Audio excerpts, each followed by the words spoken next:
I will be honest here. I've not always been the most conservative person. I've always been pretty aggressive, and it's bitten me in the butt plenty of times, to the point where I'm getting to a point where realizing that I need to be more conservative. What's up, guys? Welcome back to the NS Builders Podcast. I got a question here from Kyle Irwin. He basically describes on what he's got going on. He partnered up with his stepfather, but his question is, I'm usually max price, but for this, it's not feasible, and I'm trying to sell her on a cost plus, but she's not understanding it. I gave her a large ballpark figure and says she's getting plans so she can get a more accurate number. Any help with selling her on this? What's your pitch, or is there any other help? He also said if I want more information, I can email him. Kyle, so I'm going to answer this, and then I want to get into something just kind of big picture, a follow-up to our last week's episode. So cost plus versus fixed cost. If you aren't familiar with it, real quickly, cost plus is essentially, you're ballpark figuring the cost. It's going to be, within X, $100,000 and $200,000, but you're essentially able to bill the client your cost plus a fee. Sometimes that is a fixed fee, meaning that it might be a fixed fee of $25,000, or it might be a percentage fee of 25%. On $100,000, it might be $25,000, but if costs actually come in, higher than that, say they roll up to $200,000, your fee incrementally gets higher to that percentage. It's all in that agreement. Where fixed cost is basically, what's that price? It's $210,000, and that's the price. Selling it, it's going to be the same for both, and I think people don't realize that. And I guess what I mean by that is you need to believe in it first, right? If you're going to sell them on a fixed cost, essentially what that does is it says you're taking the responsibility for the pricing to be accurate, and if you're over budget, that's on you. Where the cost plus, people often say, well, the client's now at risk. What's the benefit of a job costing less money to the builder? They'll just charge what it charges and get it done. There's different reasons that people do that, and for us, primarily the reason that we've done a lot of cost plus is because we're in this remodeling and renovation world where there's a lot of unknowns. But we're not going in strict cost plus or even a time and material where we're just billing what it costs plus our fee. We're spending the time in pre-construction. We've talked about pre-construction before, and and I've also talked about the fact that I would love to do things on fixed cost for many of reasons, but what it really comes down to is that you need to believe in what you're selling. Like very simply put, if you believe in the fact that a cost plus model makes the most sense for that project, you need to explain to the client as to why. And in this case, my understanding is that the drawings probably aren't that well defined yet. So what I would do in this case is get them within a range, like Kyle, you had said. If they're comfortable with that range, say it's $100,000 to $200,000 job. And yeah, I'm comfortable with that, but I really want a more defined cost. Like I know we don't have a defined set of drawings yet, but can you make some assumptions? I really want something more defined. I want to make sure I understand what I'm getting. Well, sure, that $100,000 to $200,000, in a quick 3 to 5 sentence paragraph, you can explain what your assumptions are. My assumptions are that we're going to be adding a 10 by 10 addition on the back of the house, and we're going to finish it as a 3-season porch, and we're going to use Ipe decking, and we're going to use easy screen systems, and it's going to be one single door, whatever the case is, right? And then from there, you can sell them on a retainer. And, I feel like the retainer gets a little flack in a lot of conversations I've had recently. But what the retainer is, you don't want to just sell them on the retainer just to make the money on pricing the job. You want to sell them on the retainer if you feel confident that you can build this job for what you've already verbally communicated. The retainer is really just to lock in some, funds for the time that you're going to spend on pricing this job. And for us, that pre-construction is we want to get in early and help, define the path of where this project is headed. And, we have a handful of projects in pre-construction right now, and I'm going to kind of explain, a more recent one that I'm working on. We are in very early schematic design. It's a very elaborate, ground up, new construction custom home.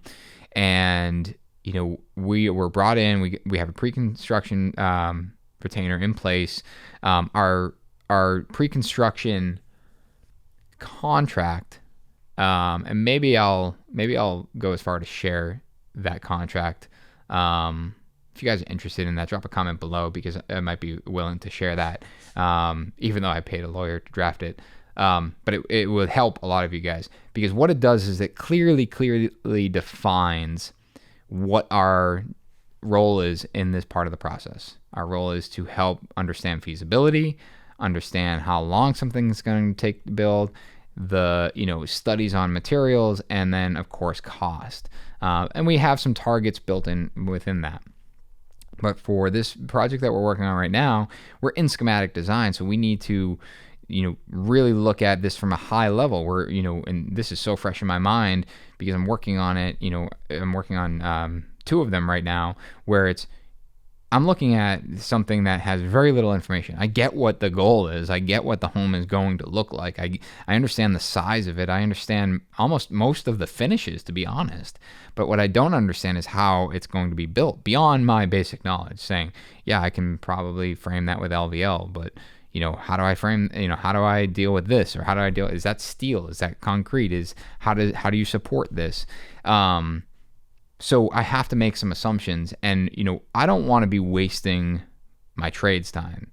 I don't want to be wasting, vendors' time pricing things unless I know that there's probably some commitment to it. And that's the benefit of the pre-construction retainer, is that if you're being paid for this time, then you asking one of your vendors to price something, you can explain to them like, listen, we're not necessarily contracted to build, but we are contracted to price it right now. So we do have, we definitely have some leverage here, is that this is going to be a real project. Should we be able to make everything work? And now it's really up to you to make the pre-construction process success, which then turns into construction. So as far as, combing through these high level allowances, it's having multiple conversations with these vendors. Windows is a great example. We have no specification on window. We don't know if this is going to be a passive level house. We don't know if it's triple glazed. We don't know, is it aluminum frame? Is it a wood frame? Is it a hybrid? We don't have that information. However, we do know what it looks like aesthetically. So what we can do is I can talk to my window vendor and say, hey, this is what we're after. This is what it's trending towards. And they're going to have a handful of questions. I actually just literally got an email before this podcast about another job we're pricing with a bunch of questions, and most of those questions I'm probably not going to be able to answer. Is it aluminum? Is it powder coated aluminum? Is it raw aluminum? Is it wood inside aluminum? I'm probably not going to have those answers. So how do you go about answering them? Well, I'm going to make some assumptions based on the information I do know. I'm going to base it on the specs or the drawings or a conversation I might have had with the architect. Here's the key point. This is the most important part of what I'm talking about right here, is that when I go to present that price, I'm going to specifically call out what I'm assuming. And this is where people trip up. They might say, I included $100,000 for windows. Great. What kind of windows were you assuming this project to have? Because as a client, I was assuming that these were stainless steel with triple glazed windows and et cetera, and everyone else is telling me that they're $500,000. Well, the assumption was wrong. So, and how would you be able to know that if you didn't have that conversation? So again, the most important part is when you're presenting this price through this pre-construction process, is that you're communicating what you are assuming, and you're clearly identifying things that you might be excluding or not sure about. So those are things that you need to make sure that you're specifically calling out and specifically explaining to cover yourself.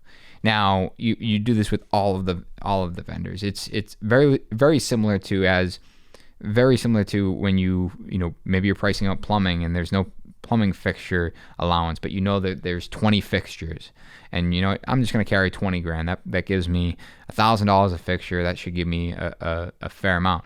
Well, you might not know what that assumes, but you can say, well, you just call it out as we're including a $20,000 allowance for plumbing fixtures, or we're assuming that there's 20 fixtures, and we're assuming $1,000 per fixture. Give them something to bite onto, so when they look at it, they can understand how did you get to that number. And this is during pre-construction. So where we're at right now is that we haven't even communicated the line items yet. We looked at this job and figured out, based on our assumptions, conservatively speaking, that's another great one. You need to think, and I will be honest here. I've not always been the most conservative person. I've always been pretty aggressive. It's been, and it's bitten me in the butt plenty of times, to the point where I'm getting to a point where realizing that I need to be more conservative. So with that being said, conservative is really important, and being conservative with your pricing. And here's a little trick that I've taught myself, and it works for me, is that when I'm pricing something out, I work through my spreadsheet line by line, and I go through and I make sure, if there's no scope within that line item, like we have a line item for cold storage rooms, and that's because we did a wine cellar. But usually that gets filled in non-applicable. So I make sure I fill in every line so I know I'm not missing anything, but I don't look at the number at the bottom of the page. Because for whatever reason, if I start pricing out a job and I keep looking at that bottom line saying, man, this job's getting expensive, I'm going to start making decisions for the client for no reason. Like, man, you know what, maybe we could do cabinetry for, $75,000 instead of $100,000. It's like, why am I'm making these value engineering decisions for the client without even communicating to the client that I really think conservatively we should carry $100,000, when that might be fine. You start making these subconscious decisions, and then you start buying the job down within your own mind. And then you get into a point where you're aggressively at price the job, and you know how that's going to be. The fact of the matter is that you're going to have priced it so aggressively that it's going to be really difficult for your team to execute on, thus creating plenty of frustrations, which, I've been there, I am there, I have, and I'm sure I will be there again. I only hope to mitigate that more and more throughout my career. So, going back, it's, it really in this particular project, we're in schematic. So we're really just, to retract even more, where I was going with that original thought is that in schematic, we're just looking for what this job is going to cost. Bottom line, is it $100,000, $200,000 job? Is that where do we fall? Okay, we're falling in like 175 based on, I'm using numbers and I'm comparing it to a new build, so probably let's just use $1 million for a better conversation's sake. Are we at $1 million, or are we assuming that this project's going to be $1 million? And and then getting back to the client, like, all right, well, I originally just explained the job that it was going to be, we were thinking that it'd be $700 to $900, based on the design and schematic design and making all these assumptions. It looks like we're really 1 to 1.2. Are we comfortable with that? Yes or no? Yes, great. Then we start working with the design team and kind of use that as our threshold. And if we're using that as our threshold, the hope in communicating the 1.2 number is that that's our cap. Meaning we looked at the design and we conservatively made assumptions based on that. Now, that doesn't mean the price isn't going to go up, but what we should hope for is that we looked at it so conservatively that we made a lot of assumptions and allowances to cover what that design shows. And we know that if you gave me $1.2 million, I could build you what I see on the paper based on all the assumptions I made going through that. Say the price isn't okay. No, we really need to be at that 900 mark. All right, well, now we have to move that threshold down, and we need to now work with the design team and say, listen, I'm not showing you my line items, but let's hop on a Zoom call and start talking about what I'm assuming. And, hey, I'm assuming that, tile, we got, 1,000 square feet of tile, and we're $25 a square foot. Oh, no, we were actually considering something closer to $8 a square foot. Great, here's a savings. I was also assuming that great room is, structural steel throughout the whole thing. Oh, no, we're actually going to scissor truss that, and we would avoid all steel. Great, we can save there. And that's that initial conversation, going through, making sure that we understand, like, hey, what were my assumptions? What are your assumptions? Are they aligned? And if they're not, adapting, giving and taking, adding and subtracting from these line items, and then you're going to get that immediate reflection point. Now, stop. You could actually do this before you present it to the client too, to even get on the same page. I'm saying that out loud, realizing that could have been an opportunity. It wasn't here in this case because of timing, but you could do that, and then so you're coming into that meeting with you and the architect being on the same page prior to delivering that to the homeowner. And as I'm saying it, it's definitely a better route to go if you have the ability to do that. And maybe it still is 1.2, but you and that's not okay. You can go back and you can work with the architect and be like, hey, we were both assuming that a window package was going to be $100,000, and we were thinking that these were all aluminum and triple glaze. Like, hey, let's consider, what if we went down to a double glaze or more of a commodity window and shrunk up some of these sizes. Now this is this back and forth where it's, you're going from schematic to really, getting into design development, DD set of drawings. And this has to be this constant, a great metaphor or something, is basically bouncing this ball back and forth. Is that a metaphor? Analogy. Thank you.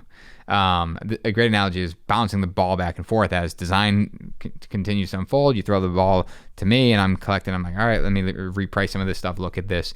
And remember, you're on retainer. So that your time really is, you're being compensated for this time. And then you're giving them feedback, and then they're making adaptations, and it's back and forth. And then you're checking in with the client, maybe every 4 revisions. So you're showing that you're trending in the direction of what that threshold might be. And, and it really comes down to a really good builder-architect relationship. And at the end of that design development, you're getting to a point where you guys have really nailed down almost everything, if not everything, like specified fixtures, specified finishes. You've talked to your vendors, you've got pricing from your vendors, you've gotten everything that you possibly can. And at this point, you might be able to go into that project as a fixed cost. Let's ignore the fixed cost for a second. A lot of times we went through that and there's still there's a handful of allowances, or it's still a renovation that there's going to be some unknowns. Going back to something I said earlier, we approach this in a hybrid way, is the fact that we're working through this. We're aiming to get to that fixed cost, but there's still this cost plus portion of the contract that allows us to have the flexibility in communicating that to the client. Like, if we get into this and ends up spending more time, actual time that is billable, then it is your responsibility. We're going to communicate it and we're going to explain it. And it's not just going to be a pass-through bill. We're going to work through it, but we are contracted in a cost plus manner to bill cost plus. The hybrid side of it is the fact that we've done a lot of the work, and a lot of those costs are in fact, fixed. I'm using air quotes. A lot of those costs are fixed. So your budget that you're tracking against, is really great. There's a lot in there that you don't have to worry about overages, or if they are overages, it's typically a change or something maybe you did miss or the contractor missed. But the reality is you're going in there with a really, really, really good understanding of where that cost is. Now, the other side is if you are approaching this with a fixed cost, and you nail everything, and you have all the information, that you need to build this thing, great. You go into it for a fixed cost, and you guys agree to that cost. Now, I know you guys are going to ask about lumber pricing. It's volatile. Materials in general, steel, lumber, lead times on things, all of that stuff plays a big role in this. And, do I think that you have to switch to a cost plus to absorb that? In my opinion, no, as long as there's language in your contract that states that those fluctuations can be passed to the homeowner. Now, not a lawyer, so I don't know if that means that, I don't know if that is legal. So if it is, or if it isn't, please comment below and let me know so I can correct this. But my thought would be I would approach that and make sure I have language in my contract that protects me from, material increases and things of that nature to allow us to approach the job in a manner that we're still profitable. And, I think, for those that are listening as, a business, that you guys have to remember, and I had a conversation with someone earlier today, is that we tend to get into this for the passion of building, and I'm right there with you. But it's wildly important to also remember that you have to be profitable. And there's some great business guys out there that run very successful building companies that have approached it from a business aspect, that have the profitability down. And, you know, to be frank, I especially early in my career, that wasn't something that was a huge priority for me. And it was always about just making sure that, you know, I loved what I was doing and pouring everything I had into it. Not realizing that I also deserved a profit on top of that. So for those that need to hear that, make sure you make that a priority in your mindset. Guys, if you have a question, I'm going to change it up. I want you to actually shoot Doug an email, doug@nsbuilders.com, and we'll make sure we answer it on a future episode. As always, make sure you guys check out Site Visit as well as our Revealed series. We've kind of teased the Crafted series, and we will share more of that in the future. We also got t-shirts up for sale on the YouTube. There's a link in the description. If you guys want one of them, make sure you get one ordered and share it on your story so we can also cross-share it. Talk to you guys next week.